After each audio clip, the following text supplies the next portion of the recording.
पर विचार करना कि शंकर भगवान की शिवरात्रि साधना की रात्रि होती है।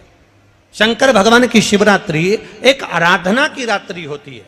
हमने पहले भी कथाओं में कहा, हर महीने शिवरात्रि आती है, प्रत्येक महीने शिवरात्रि पड़ती है, और प्रत्येक महीने की शिवरात्रि पर अगर आपसे बन सके, आप दुनिया में अगर आपके पास में लोग कहें कि यह बहुत गरीब व्यक्ति है, बहुत साधारण व्यक्ति है, इसके पास धन नहीं है, वैभव नहीं है, सत्ता नहीं है, इसके पास खुद का मकान नहीं है, इसके पास खुद की प्रॉपर्टी नहीं है, इसके पास खुद की दुकान नहीं है, दूसरे के यहाँ काम करता है, इसके पास कुछ भी नहीं है, हम उनसे कहेंगे 12 महीने शिवरात्रि आती है, 5 जगह पर चढ़ाई हुई बेलपत्र, आप एक वर्ष 12 शिवरात्रि का एक नियम ले लो, 5 जगह पर बेलपत्र समर्पित करना सीख जाओ। एक बेलपत्र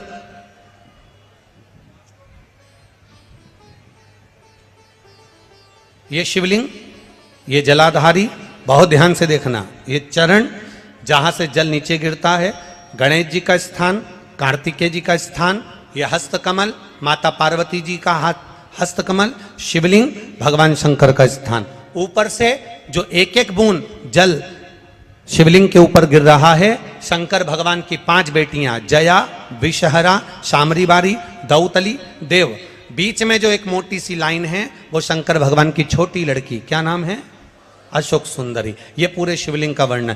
5 जगह पर बेलपत्र, 5 स्थान पर बेलपत्र, 12 महीने की शिवरात्रि। आप दूसरे के यहाँ काम कर रहे हो, नहीं है नौकरी, नहीं है काम, दूसरे के मकान में रह रहे हो, खुद का मकान भी नहीं, खुद का प्लाट भी नहीं, खुद की प्रॉपर्टी भी नहीं, बहुत संघर्ष की जिंदगी जी रहे हो, ठेला धका रहे, लॉरी चला रहे, गाड़ी चला रहे, ऑटो चला रहे, अपने लिए करने का प्रयास करना। घर में जितने सदस्य हैं, 12 महीने शिवरात्रि आती है, एक बेलपत्र अशोक सुंदरी वाली जगह पर, डंडी का मुंह नीचे की ओर। दूसरी बेलपत्र माता पार्वती जी के हस्त कमल पर, ये 2 पत्ती जो होती है, इस पत्ती के 2 भाग शिवलिंग के बीच में हो। तीसरी बेलपत्र भगवान शंकर के शिवलिंग पर, डंडी का भाग आपके विपरीत दिशा में हो, विपरीत दिशा में।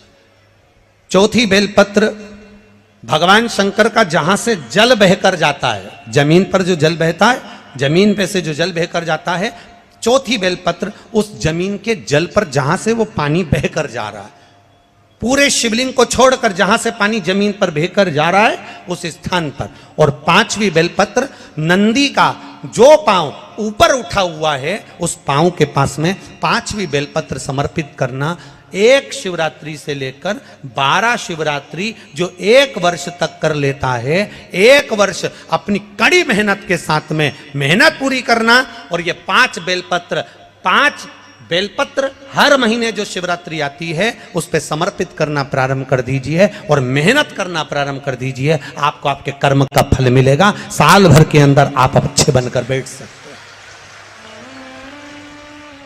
शिव महापुराण की कथा कर रही है। विदवल उरुतपल को बाता कुंदुक का प्रहार कर कर माता पार्वती जी ने कुंदुक प्रहार कर कर उनका संहार कर दिया। शिव जी का नाम कुंदकेश्वर महादेव पड़ गया। कुंदकेश्वर महादेव को सबसे ज्यादा कोई चीज चढ़ती है तो सफेद पुष्प चढ़ता है। कौन सा पुष्प चढ़ता है? जम के बोलिए जरा, सफेद पुष्प। और बहुत अच्छे से ध्यान रखिएगा, कभी आपको अगर मौका मिले जीवन में और आपके यहाँ अगर सफेद फूल ज्यादा आ जाता हो तो 12 महीने शिवरात्रि आती है 12 महीने शिवरात्रि आती है। आप किसी कामना से अगर शंकर जी की आराधना कर रहे हैं या आप शिवरात्रि पर व्रत करें ना करें, 12 महीने शिवरात्रि आती है। आप प्रयास करना, एक कामना कर कर शंकर जी के शिवलिंग का और शंकर जी की जो जलाधारी है उसका शाम के समय, प्रदोष के समय पर, शिवरात्रि के दिन सफेद पुष्प की पंखड़ियों से शिव का श्रृंगार करना प्रारंभ कर दीजिए। जिस मंदिर में कोई नहीं जाए उस मंदिर में जाकर आप शिव का श्रृंगार करिए, श्रृंगार करो। आप दूसरा सोमवार आएगा, दूसरा शिवरात्रि आएगी ना, दूसरी महीने की जब शिवरात्रि आएगी तो आपको मालूम पड़ेगा कि आपने शंकर का जो पुष्प का श्रृंगार करा था, श्वेत पुष्प की पत्तियों का, सफेद फूल की पत्तियों का, कुंदकेश्वर महादेव के नाम से जो श्रृंगार करा था, उसका लाभ क्या हुआ। एक माता ने तो बड़ा सुंदर भाव लिखा है कि हमारे, अब पत्र ढूंढना पड़ेगा, कि हमारे घर के पास में मंदिर था, उस मंदिर का कुछ नाम नहीं था। जिसने भी लिखा हो, अगर लिखा है तो खड़ी हो जाओ, हम ढूंढेंगे पत्र। तो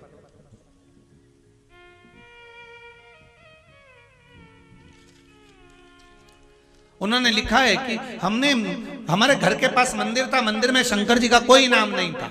हमने पहली बार कुंदकेश्वर महादेव का नाम सुना था। जब कुंदकेश्वर महादेव का नाम सुना तो उन्होंने पत्र में लिखा है, गुरुजी हमने शंकर जी के मंदिर का नाम कुंदकेश्वर रख दिया। तो अच्छा रहा कि बुरा रहा, हमारा तो कहना है इससे अच्छा कोई काम ही नहीं। जिस मंदिर का कोई नहीं नाम, तुमने नाम तो धर दिया कम से कि इस मंदिर में ये भगवान बैठे। कुंदकेश्वर लिखा इसमें पत्र में होगा, जब हम चले जाएं पत्र उठा के आप ढूंढ के पढ़ लेना और कल हमें बता देना कौन सी भाई ने लिखा था। ठीक है, कुंदकेश्वर।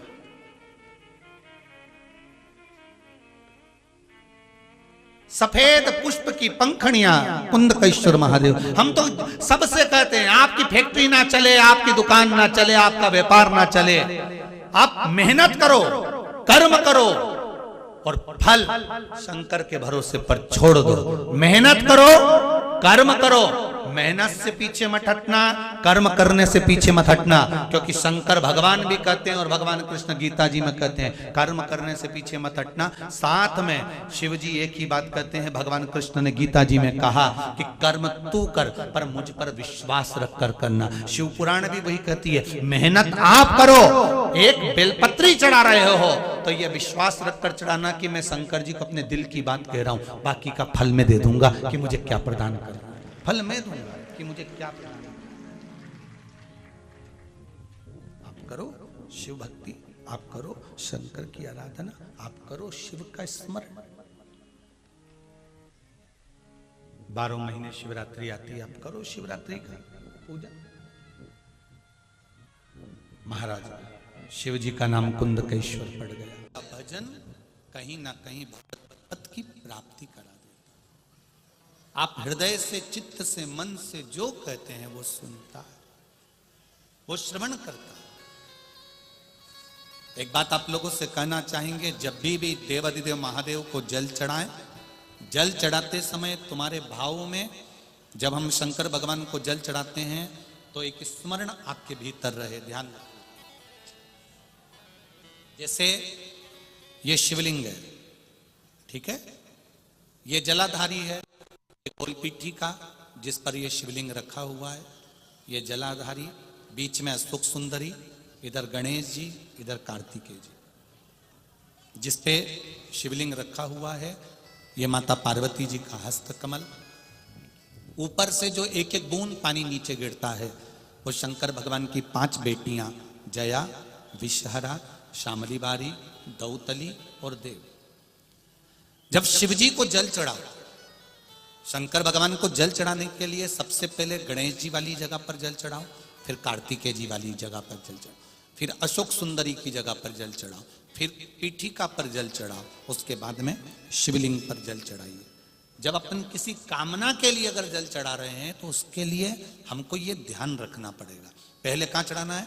जहां से पानी नीचे गिरता है तो राइट में गणेश जी, लेफ्ट में कार्तिक, जो एक भाग होता है, यहाँ पर अपन ने जल चढ़ाया गणेश जी को, यहाँ चढ़ाया कार्तिकेय को, बीच में एक मोटी सी लाइन होती है जहां सुख सुंदरी विराजमान होती है, वहां जल चढ़ाकर और फिर जल को चारों तरफ घुमाने के बाद फिर शिव जी को समर्पित करो। एक बात और याद रखिए, जिन बेटे बेटियों की शादी नहीं हो रही, 30 साल, 32 साल, 35 साल, 40 साल, 28 साल, 27 साल हो गए, उनसे निवेदन है कि जब भी आप देवाधिदेव महादेव को जल समर्पित करें, जल चढ़ाने के बाद शुरुआत भी अशोक सुंदरी से करें और चढ़ाने के बाद में समापन भी शिवलिंग पे चढ़ाने के बाद अशोक सुंदरी पर करें। जब हम कम से कम 3 महीना लगातार अशोक सुंदरी से जल चढ़ाकर, शिवलिंग पे जल चढ़ाकर अशोक सुंदरी पर उस जल की धार का विराम करते हैं तो ये निश्चित है कि बाबा देवाधिदेव महादेव की कृपा से 3 महीने के अंदर विवाह पक्का हो ही जाता है, निश्चित था। शिव को जल चढ़ाकर हम भगवान देवादिदेव महादेव की आराधना कर सकते हैं। एक सुंदर पत्र आया, देखिए।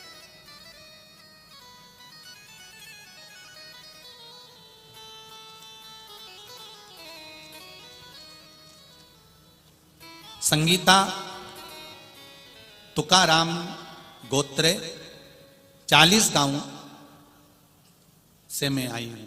कहीं बैठी हो हाथ हिलाइएगा, जहां कहीं बैठी हो। संगीता तुकाराम गोत्र 40 गांव, कहीं बैठी हो तो हाथ हिलाइएगा, जहां कहीं भी बैठी हो दोनों हाथ हिला देना। गुरुजी, मैंने शिव महापुराण की कथा टीवी पे सुनी थी, शिव महापुराण कथा का चमत्कार सुना था।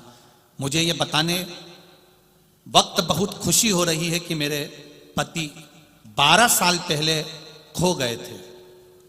12 साल पहले किसी को बिना बताए घर से चले गए थे। 12 साल से उनका पता नहीं था, किसी को भी नहीं मालूम था कि वह कहाँ चले गए। पुलिस प्रशासन में भी लगाया गया, फोटो उनके जगह जगह लगाए गए, सब ने ढूंढा पर 12 साल से वो नहीं मिले। गुरुदेव, हमने उम्मीद छोड़ दी थी, हमने यह मान लिया था कि वो अब इस दुनिया में नहीं है और उनका सब कुछ समाप्त हो गया। बहुत प्रयास करा, नहीं मिले। एक दिन टीवी पे बताया गया कि शिव पुराण की कथा मालेगांव में हो रही है। मैं शिव महापुराण की कथा को सुनने के लिए जब कथा प्रारंभ हुई, कितनी तारीख को चालू हुई थी? 23 तारीख को। मैं 24 तारीख को शिव महापुराण की कथा सुनने के लिए मालेगांव आ गई। 24 तारीख को कथा सुनकर मैं अपने घर केवल इस भूमि पर बोल कर गई थी कि 12 साल से मेरा पति गया है, मिल नहीं रहा। सब कह रहे हैं वो मर चुका है, पर तेरे दरबार से कोई खाली नहीं गया। मेरा पति कहाँ है बताओगे? बाबा की कृपा हुई। 24 तारीख को कथा सुनकर घर गई, अपने गांव 40 गांव में पहुंची और किसी ने खबर करी कि तुम्हारा पति जीवित है और वो वहां पर है और 3 दिन के अंदर तुम्हारा पति यहां पहुंचने वाला है। बाबा की कृपा से मेरे पति का पूर्व का फोटो भेज रही हूं, जब वो यहां थे और 12 साल के बाद आ रहे हैं। उनका फोटो भी मिल गया और वो 12 साल के बाद मेरे घर पहुंच रहे हैं। मैं बहुत खुश हूं गुरुदेव, मेरा अखंड सौभाग्य मेरे बाबा ने वापस लौटा दिया, जो 12 साल के बाद मेरा पति वापस आ रहा है। शिव कृपा, करुणा सागर शंकर की दया, उनके फोटो भी लगाए। ऐसी करुणा मेरे महादेव, मेरे कृपा सागर, मेरे शंकर करे हैं। आपसे इतना ही कहना चाहूंगा कि इस मालेगांव की धरा, चाहे शिव महापुराण की कथा मेरा कुबेरेश्वर महादेव जहां पर भी करता है, वो केवल ऐसी ही कथा नहीं करता। मेरा कुबेर भंडारी खुद सीहोर से चलकर आता है, बैठकर कथा कर कर चला जाता है। आपने क्या मांगा, क्या पाया, ये तो मेरा बाबा जाने और आप जाने। महाराष्ट्र की कथा पूरी हो जाएगी आज। छत्तीसगढ़ की कथा 2 जनवरी से नए वर्ष में प्रारंभ हो जाएगी, अंग्रेजी नए वर्ष। कथा का समय 1 बजे से 4 बजे तक टीवी पर रहेगा। जब छत्तीसगढ़ की कथा आशुतोष शिव महापुराण होगी 2 तारीख से। आप लोग सुनने जरूर आते हो, लाखों की संख्या में आते हो, पर यह भी विश्वास मानकर चलना कि यहां से बैग तुम्हारा खाली नहीं जाएगा, झोली तुम्हारी खाली नहीं जाएगी। देगा, भरेगा। एक पत्र और है, देखिए, पहले फोटो देख लो। जो व्यक्ति आईसीयू में पड़ा हुआ है और उसका शरीर जो काम नहीं कर रहा, मीराबाई एकनाथ पाटिल, 78, राजा राम नगर, अमलनेर, जिला जलगांव। मोबाइल नंबर ये। कहीं बैठी हो तो हाथ हिला दीजिएगा, कहीं बैठी हो तो दोनों हाथ हिलाइएगा। अच्छा, उधर है क्या? ठीक है, दिख गए दिख गए दिख गए। श्री शिवाय नमस्तुभ्यं। क्या बखान करूं मैं गुरुदेव मेरे शंभू के बारे में। गुरुदेव, मेरी बहू सपना 17 साल से विवाह के बाद कभी उसे एक गोली की भी आवश्यकता नहीं पड़ी, परंतु अचानक उसके जुलाई के महीने में तबीयत खराब हो गई और गुरुदेव मेरा लड़का उससे बहुत से दवाखानों में दिखाने लग गया। कम से कम 10 से 11 लाख रुपए खर्च हुए। उसके अम्मलनेर किरण हॉस्पिटल सूरत से भी लेकर विघ्नहर्ता हॉस्पिटल धूलिया, इन सभी बड़े बड़े हॉस्पिटलों में दिखाया, लेकिन उसकी तबीयत ठीक नहीं हुई। फिर हम धूलिया के हॉस्पिटल में लेकर आए। वहां पर महादेव के रूप में डॉक्टर तुकाराम पाटिल जी मिल गए और उन्होंने कहा आपकी बहू को ठीक होने में समय लगेगा, क्योंकि इसको एक बीमारी हो गई है, मोटर न्यूरॉन डिसीज नाम की बीमारी हुई है। उसका शरीर 80% पैरालिसिस के चपेट में आ गया। केवल पैरालिसिस होता है तो शरीर काम नहीं करता, पर यह जो पैरालिसिस है इसमें दिमाग, वाणी, श्रवण शक्ति और इंद्रियां भी काम नहीं करती। मेरी गुरुदेव हम हिम्मत हार चुके थे, तब मेरी लड़की ने कहा मां सीहोर वाले महाराज कथा करते हैं शिव महापुराण की, आप कथा सुनिए। मैं हॉस्पिटल में, मेरा बेटा हॉस्पिटल में कथा कहां सुनते, मोबाइल पर कथा सुनना चालू करा। उसमें आपने पशुपति व्रत के बारे में बता दिया।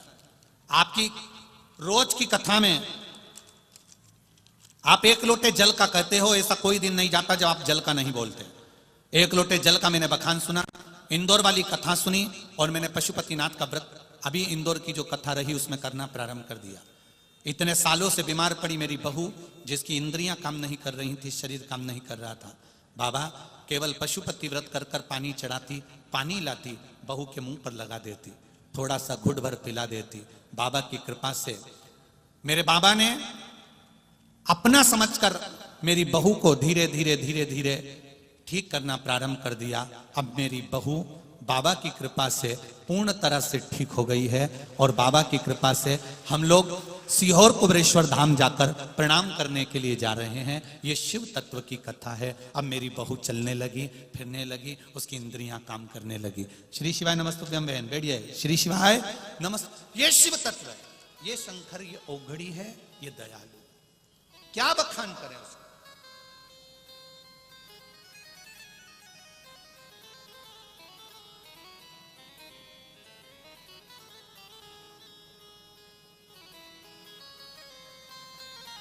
क्या बखान करें।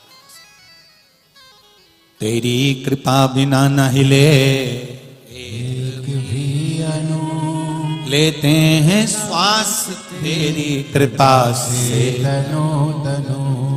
बखान क्या करूं मैं राखों के ढेर का, चपटी बबूद में खजाना कुबेर का।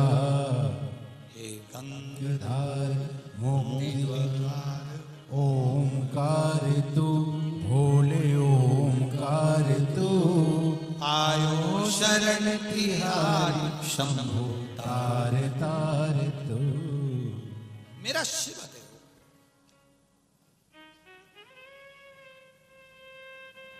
मेरा शंकर है ओगड़े।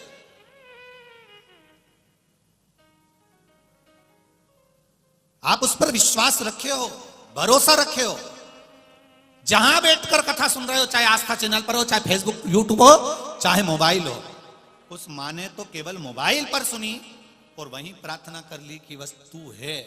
ये मुझे जागृत हो गया है कि तू है और बाबा आएगा।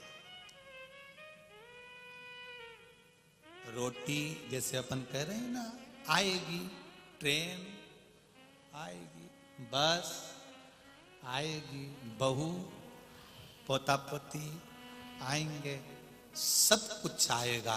तो ये निश्चित है मेरा बाबा आएगा।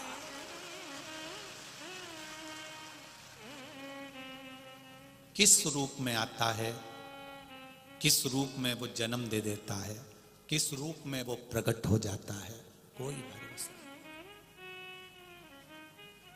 नामदेव जी को पहचानने में महाराष्ट्र वालों ने बहुत देरी कर दी थी। संत तुकाराम को पहचानने में बहुत देरी कर दी थी। मीराबाई को पहचानने में बहुत देरी कर दी थी। रामकृष्ण परमहंस जी को पहचानने में बहुत देरी कर दी थी। कर्माबाई को पहचानने में बहुत देरी कर दी थी। नरसिंह मेहता को पहचानने में बहुत देरी कर दी थी। जिसको भगवान भेजता है दुनिया के लोग उसको पहचानने में बहुत देर कर देते हैं। जब वो भगवान में समा जाता है तब दुनिया के लोगों को समझ में आता है कि वो मीरा, वो कर्मा, वो नामदेव, वो तुकाराम, वो रामकृष्ण परमहंस, वो चैतन्य महाप्रभु, वो स्वामी समर्थ कोई साधारण नहीं थे। उनको पहचानने में बहुत देरी कर देते। आता है वो किसी रूप में, आकर समझाकर बताकर चला जाता। आता है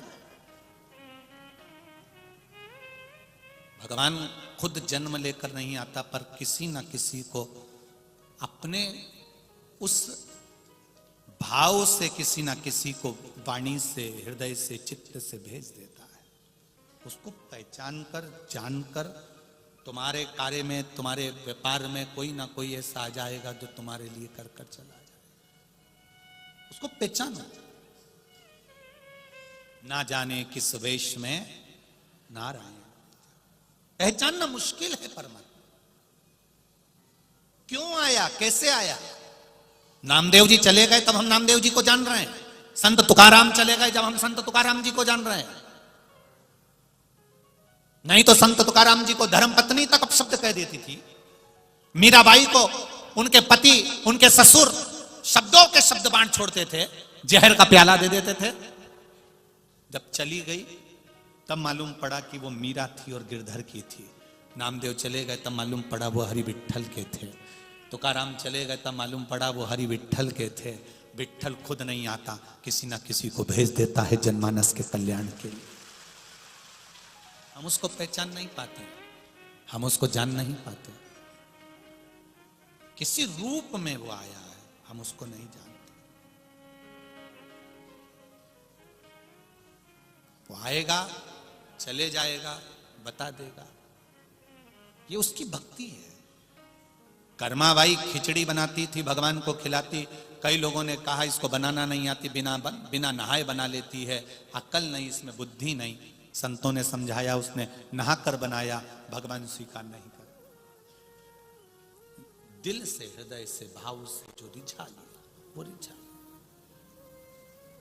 हम भी आज कथा पूरी हो जाएगी कहकर चले जाएंगे। कई लोग उसको एक लोटे जल की महत्वता को जान जाएंगे, बेलपत्री की महत्वता को जान जाएंगे, शिव के हो जाएंगे। और कई लोग ऐसे होंगे कि हम चले भी जाएंगे उसके बाद में, जैसे नामदेव, तुकाराम, मीराबाई, कर्माबाई जैसे संतों की नित्य लोग बुराइयां करते रहते थे पहले भी, और संत अपना काम करते रहते थे। ऐसे कई ऐसे होंगे जो बुराइयां भी करेंगे, पर अपने को उस पर नहीं जाना, अपने को अपने शिव भक्ति पर जाना है, अपने को भगवान के भजन पर जाना। बुराई करने वाले भी बुराई करेंगे, अच्छाई करने वाले अच्छाई पकड़ लेंगे और विश्वास जागृत कर लेंगे कि मुझे एक लोटा जल चढ़ाना है। एक लड़के ने, जो लड़का कभी मंदिर नहीं जाता था, उसने पत्र लिखा है। उस पत्र को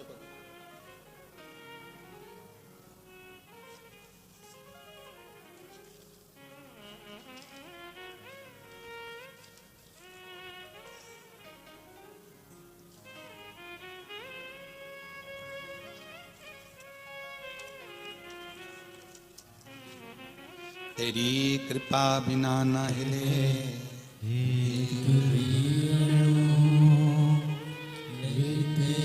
श्वास तेरी कृपा से तनो तनो। मेरा नाम किरण मनोज पाटिल है। कहीं बैठे हो तो हाथ हिलाइएगा। किसी बच्ची ने या पत्र लिखा है बेटी ने। मेरा नाम किरण मनोज पाटिल है। आप ही ने लिखा है? दोनों हाथ हिला दो एक बार। श्री शिवाय नमस्तुभ्यम। मेरा नाम किरण मनोज पाटिल है गुरुदेव। मेरी तबीयत अचानक से खराब हो गई। तब तबीयत खराब होने पर कारण यह था कि कहीं ना कहीं मुझे इन्फेक्शन हो गया था, और अचानक इन्फेक्शन होने के कारण बस यूरिन बंद हो गई। डॉक्टर को दिखाया, पचोरा के हॉस्पिटल में भर्ती किया गया। गुरुदेव, मेरे घर वाले रोज एक लोटा जल चढ़ाते। घर वाले भी परेशान हो गए कि इसको हो क्या गया, एकदम नवयुवक बच्चे, उनको क्या हो गया।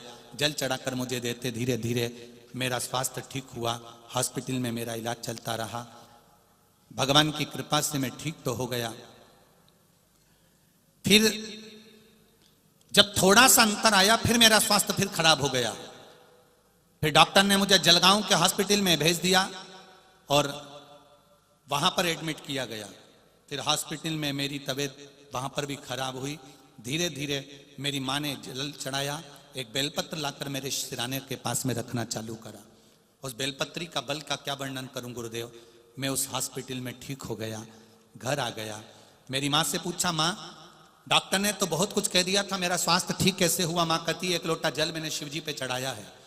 गुरुदेव उस दिन से मैंने भी 1 लोटा जल चढ़ाना चालू करा कि तूने मेरा अगर शरीर अच्छा कर दिया है तो मेरी जॉब